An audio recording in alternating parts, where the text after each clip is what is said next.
Прикинь, бабник бір досым болған, әлі бар. Қарап тұрсам, өмірінің бәрі бал.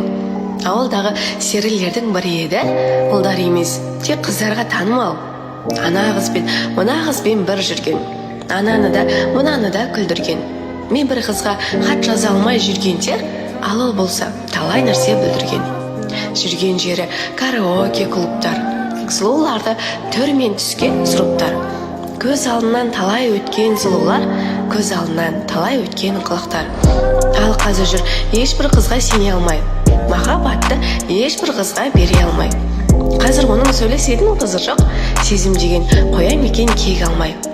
Бір қызбенен сөйлескендер жалығады, бұрын өткен қызықтарын сағынады. Үйленетін жақсы қыздар жоқ қой деп, қазір отыр жалғызсырап, маңырап.